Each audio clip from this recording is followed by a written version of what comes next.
Ladies and gentlemen, the 2016 MLB champions, the Chicago Cubs.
Ladies and gentlemen, the President of the United States, accompanied by Tom Ricketts, Laura Ricketts, and Todd Ricketts.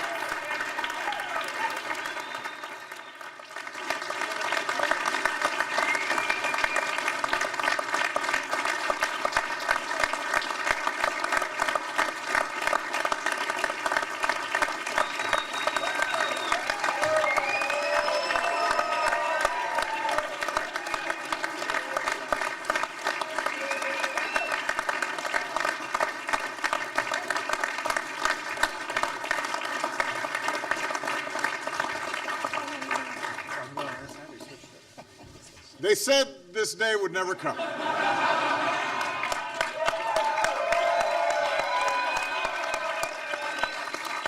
Here is something none of my predecessors ever got a chance to say. Welcome to the White House, the World Series champion, Chicago Cubs.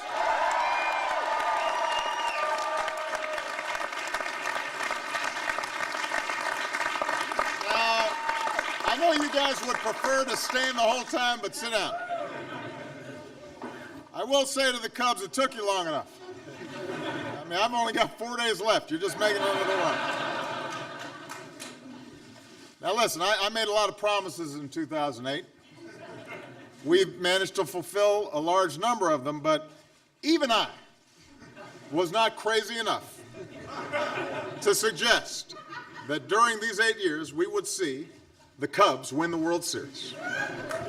But I did say that there has never been anything false about hope. Hope.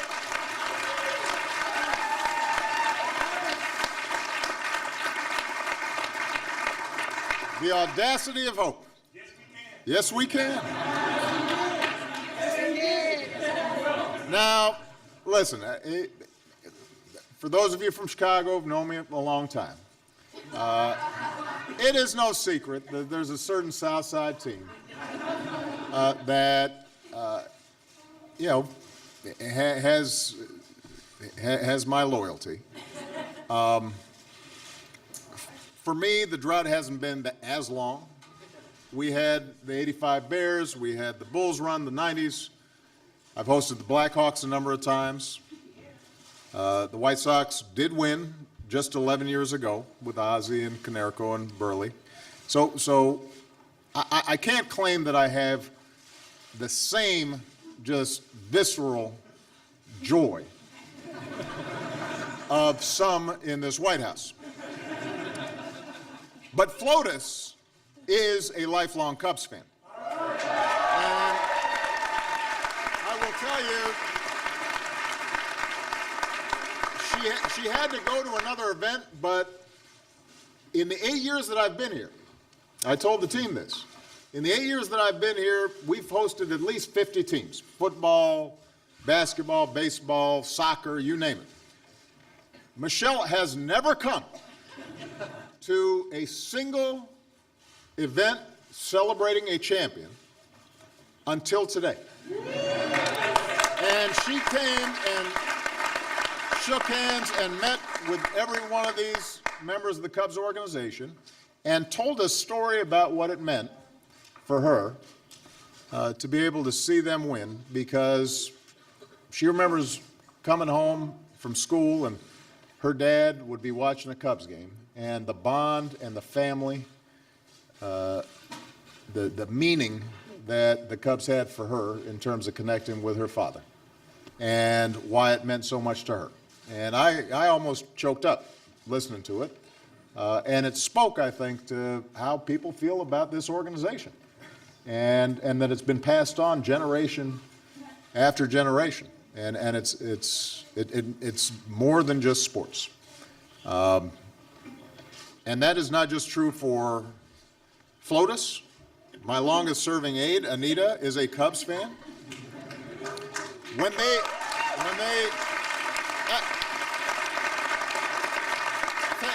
Fan is not enough. When they won the next day, she said, "This is the best day of my life." And I said, "What about me winning the presidency? What about your wedding day?" She's all like, "No, this is the day." My chief speechwriter, Cody Keenan, Cubs fan. In fact, there were a lot of sick days during the playoffs. One of my staff members was caught being interviewed at a bar outside of Wrigley. And we're watching him being interviewed. You remember Luke? And he's looking kind of sheepish about it. It's like, why aren't you in the office? But look, the truth is there was a reason, not just that people felt good about the Cubs winning. There was something about this particular Cubs team winning that people felt good about. For example, David Ross and I have something in common. We've both been on a year-long retirement party. But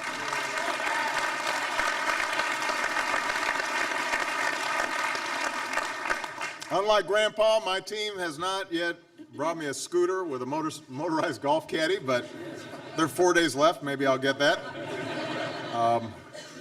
The last time the Cubs won the World Series, Teddy Roosevelt was president.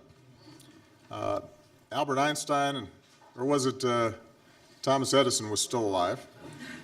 The first Cubs radio broadcast wouldn't be for almost 2 decades. We've been through world wars, Cold War, depression, a space race, all manner of social and technological change. But during that time, those decades were also marked by Phil Cavaretta and Ernie Banks, Billy Williams, who's here today, Ron Santo, Ferg, Ryan Sandberg, Dawson, Maddox, Grace. Those decades were punctuated by Lee Elia's rants and Harry Carey's exuberance, hey, hey, and holy cow, and capped off by Go Cubs Go. So the first thing that made this championship so special for so many is that the Cubs know what it's like to be loyal and to persevere and to hope and to suffer and then keep on hoping. And it's a generational thing. That's what you heard Michelle describing. People all across the city remember the first time a parent took them to Wrigley, or memories of climbing in their dad's lap to watch games on WGN. And that's part of the reason, by the way, why Michelle made sure that Jose Cardenal was here, because that was her favorite player. And she was describing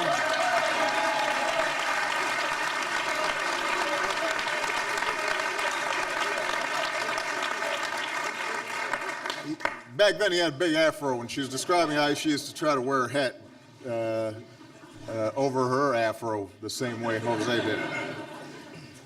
You could see all that love this season in the fans who traveled to their dad's grave sites to listen to games on the radio, who wore their mom's old jerseys to games, who covered the brick walls of Wrigley with love notes in chalk, to departed fans whose lifelong faith was finally fulfilled. None of this, of course, would have happened without the extraordinary contributions of the Ricketts family. Tom met his wife, Cece, in the bleachers of Wrigley about 30 years ago, which is about 30 years longer than most relationships that begin there last. Just saying.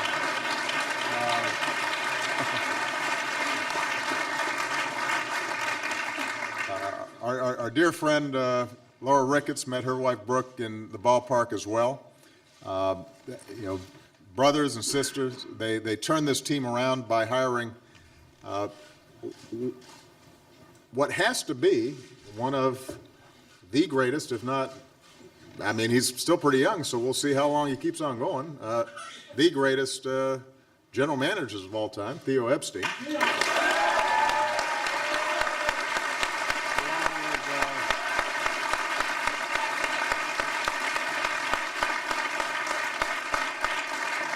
And along with Jed Hoyer and Jason McLeod, they did just an unbelievable job.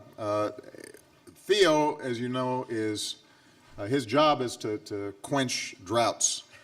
86 years in Boston, 108 in Chicago. He takes the reins of an organization that's wandering in the wilderness. He delivers them to the promised land. I've talked to him about being DNC chair.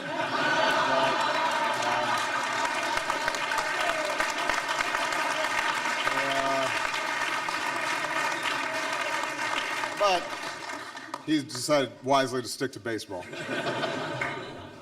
That brings me to the other thing that was so special about this championship, and that's just the guys behind me, the team. They steamrolled the majors this year with a 103 win record. All you had to know about this team was encapsulated in that one moment in Game 5, down 3-1, do or die, in front of the home fans when David Ross and John Lester turned to each other and said, "I love you, man." I said, "I love you too." It was sort of like Obama-Biden moment.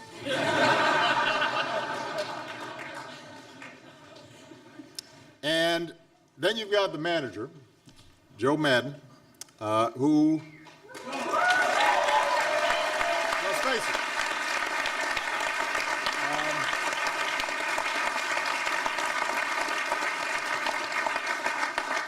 let's face it, there are not a lot of coaches or managers who are as cool as this guy. Look how he looks right now. That's cool. That's cool. You know, he used costume parties and his shaggin' wagon, and so he's got, I'm just saying, he's got a lot of tricks to motivate. But he's also a master of tactics and makes the right move at the right time. When to pinch hit, when to pinch run, when to make it rain. In Game 7 of the World Series, it was masterful. So he set the tone, but also some of the amazing players here set the tone. My fellow 44, Anthony Rizzo, who was the heart of this team.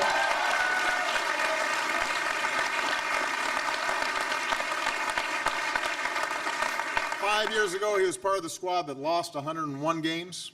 He stuck at it, led the National League in All-Star votes this year.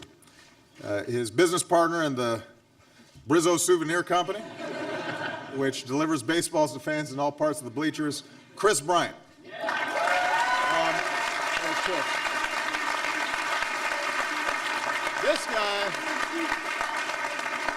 This guy had a good year.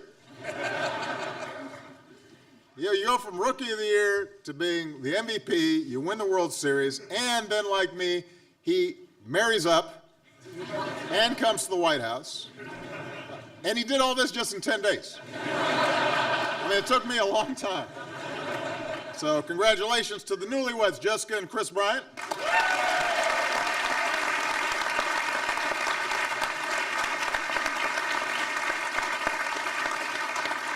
Then you got these young guys like Baez and Russell.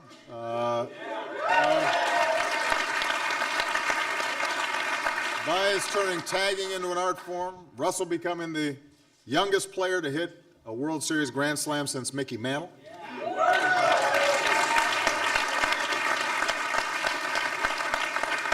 And you mix these amazing young talents with somebody like David Ross, who, for example, helped Anthony out of his glass case of emotions in Game 7.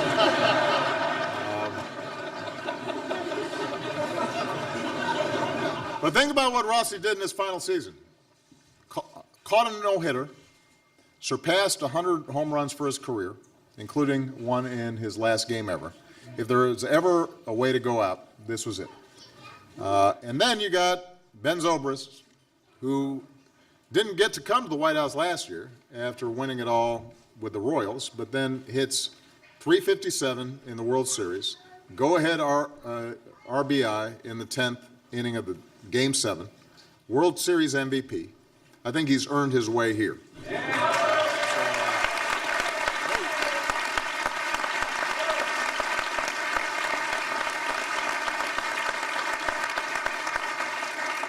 And is apparently a good guy, because I asked his wife, she was in line before he was, I said, has he gotten a big head since he got the whole MVP thing? No, he's so sweet, he's so humble. You should just know. You owe her dinner tonight. Extraordinary pitching staff, including Kyle Hendricks, the first Cub to lead the majors in ERA since 1938.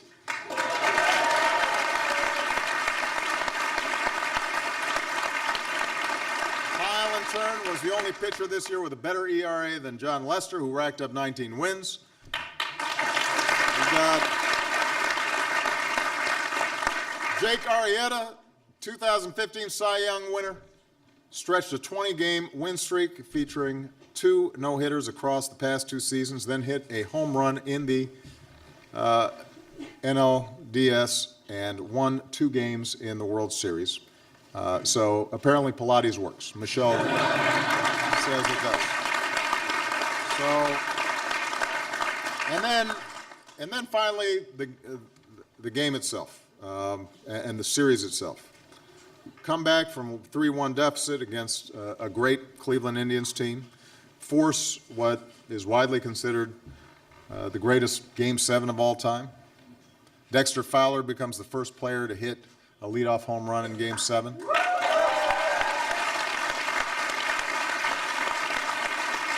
Javi Baez hits another leadoff in the 5th. David Ross becomes the oldest player to knock one out in Game 7 as well.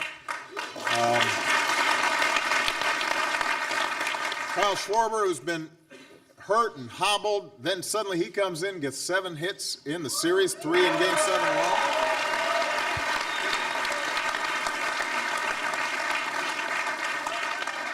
And then you got the 10th inning, you've got the rain. God finally feeling mercy on Cubs fans. An entire game, an entire season, an entire century of hope and heartbreak, all coming down to a 1-inning sprint. And then Zobrist knocked in one, Montero knocked in another. Carl Edwards Jr., Mike Montgomery teamed up to shut the Indians down. And then at 12:47 a.m. Eastern Time, Brian looks like he's going to slip. Everybody's getting a little stressed. Tosses a grounder to Rizzo. Rizzo gets the ball, slips it in his back pocket, which shows excellent, situational awareness. And suddenly, everything has changed. No more black cats, billy goats, ghosts, flubbed grounders. Chicago Cubs are the champs. And on ESPN, you've got Van Pelt saying one of the all-time great nights. You've got Tim Kirkjian calling it the greatest night of baseball in the history of the game. 2 days later, millions of people, the largest gathering of Americans that I know of in Chicago. And for a moment, our hometown becomes the very definition of joy. So in Chicago, I think it's fair to say you guys will be popular for a while. But in addition, they're also doing a lot of good work. Anthony Rizzo and John Lester raised money to help others beat cancer like they did.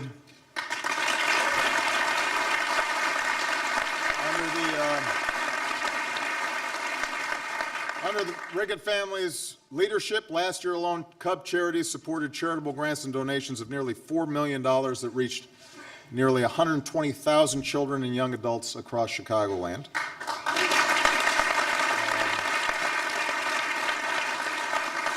Under their Let's Give initiative, Cubs staff, coaches, players, and spouses donated more than 1,500 hours of service last year to the community. And after the visit here today, they will head to Walter Reed to visit with some of our brave wounded warriors.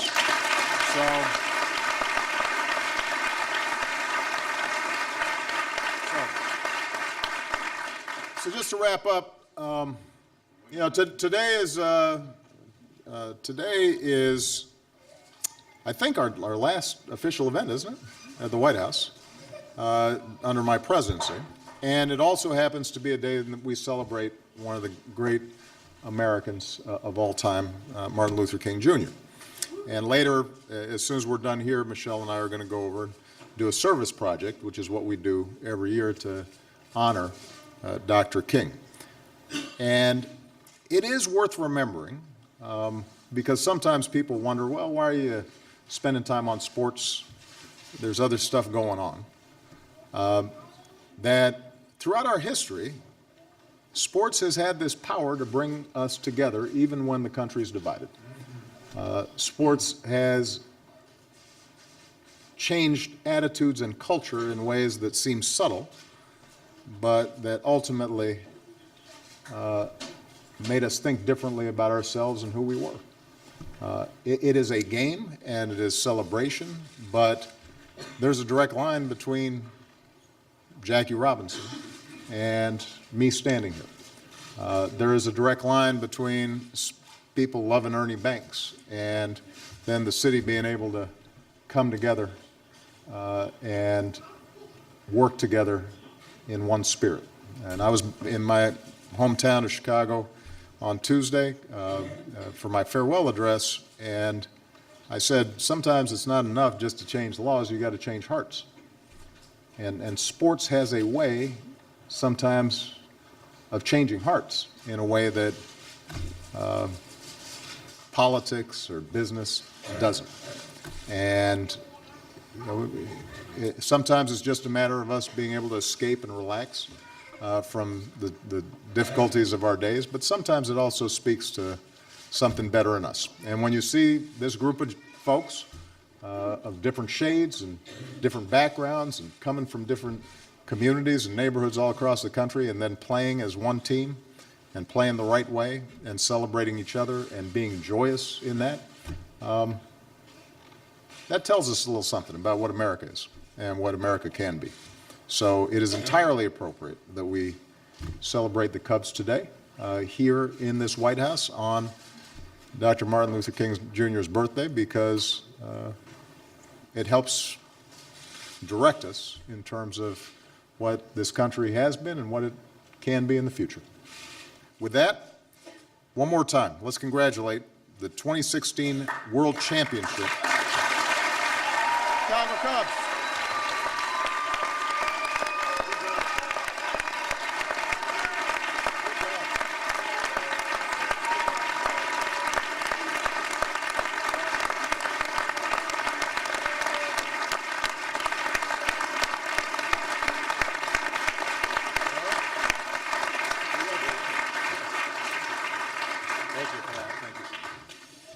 Talk about a tough act to follow.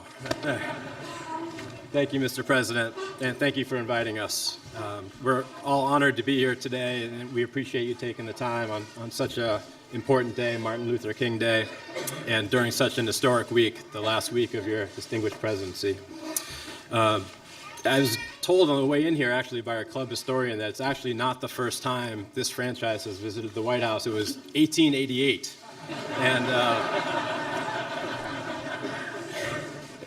we were known as the Chicago White Stockings, and we stopped in here to visit President Grover Cleveland, and apparently the team demanded for a proclamation to be named the best baseball team in the country. The president refused, and the team went on their way. And so here we are. We're going to make no such demands today, but We appreciate those kind words. The president was so kind to recognize our three Hall of Famers here with us today, who are so synonymous with what it means to be a Cub: Billy Williams, Fergie Jenkins, Ryan Sandberg.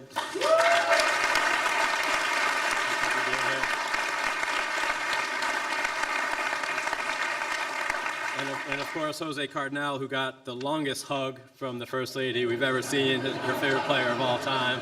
You're the MVP today. And I want to, one more time, recognize all of the Ricketts family who are here today. Tom, who's been such an ideal leader for our organization. Laura, who's been such a strong supporter of this president. And Todd, who will embark on his journey in public service with a significant role in the new administration next week. And Pete, who's busy governing Nebraska, couldn't be here but sends his best. Finally, we'd like to recognize all of our wives and significant others who do so much to support us behind the scenes, and our great front office who work so hard to...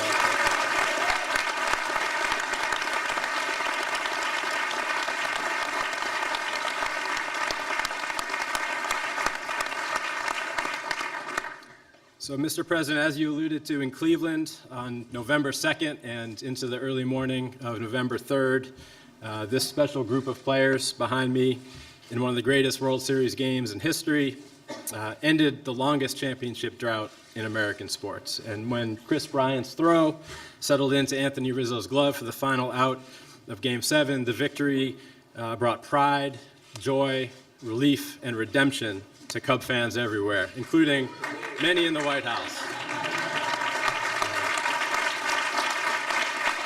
Thank you. So many of you were there, but the city of Chicago erupted, unified in a celebration that continues to this day. It was a thrilling, emotional time, and we think we even saw some White Sox fans smiling, which, Mr. President, brings us to you. Yes. We know you may have certain allegiances to another team on the other side of town, but we know you're a very proud Chicagoan, and we know your better, wiser half, the First Lady, has been a lifelong and very loyal Cub fan, which we appreciate very much. And of course, we have great faith in your intelligence, your common sense, your pragmatism, your ability to recognize a good thing when you see one. So, Mr. President, with only a few days remaining in your tremendous presidency, we have taken the liberty here today of offering you a midnight pardon for all your indiscretions as a baseball fan. And so we welcome you with open arms today into the Cubs family.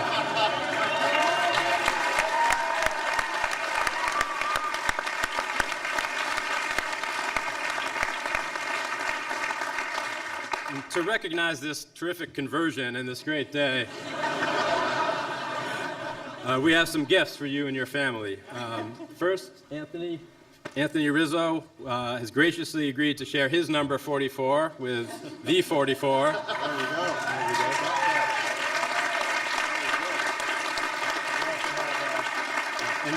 And if you're still not comfortable putting a Cubs jersey on, this one just says Chicago. So you're good with that one.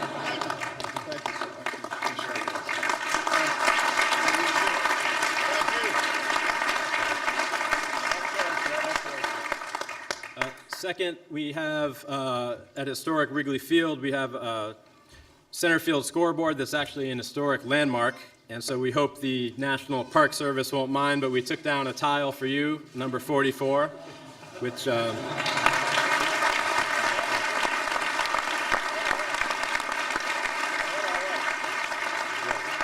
few people have one of those. Oh, that's very cool. We also wanted you to know that as a new fan, you have some catching up to do. And you've been busy the last 8 years, and your family as well. So Laura Ricketts is here to present you with a lifetime pass to Wrigley Field for you and your family.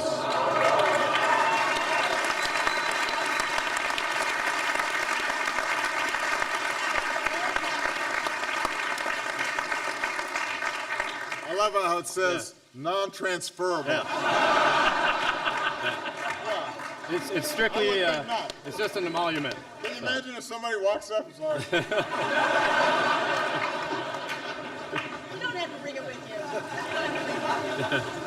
And finally, every time we win a game in Chicago, we fly the W flag, as you know. So we brought one for you, signed by the entire team, and we'd love for you to fly it at your new library, which we plan to do our very best to support along the way. This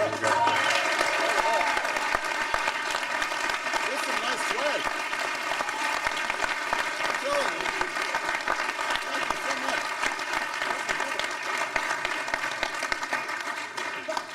You gotta get him to put the uniform on. Oh, yeah. It's just day one. It's just day one. We're doing okay so far.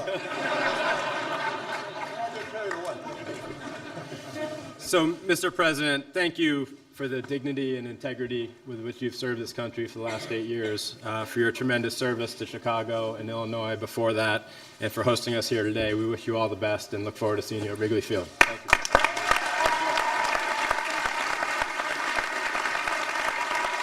Well, everybody, thank you so much. Let me say, first of all, best swag I've gotten as president, represented right here. And let me also say, on behalf of a lot of folks here in the White House, you've brought a lot of joy to a lot of people here, and we're grateful. I know my former chief of staff, now mayor of Chicago, Rahm Emanuel. Folks like Dick Durbin, we got a whole congressional delegation here. I see Lisa Madigan, my dear friend.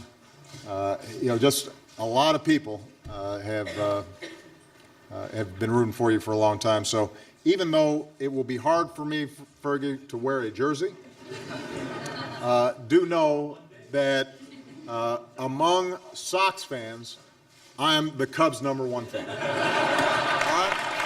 Let's strike this photo.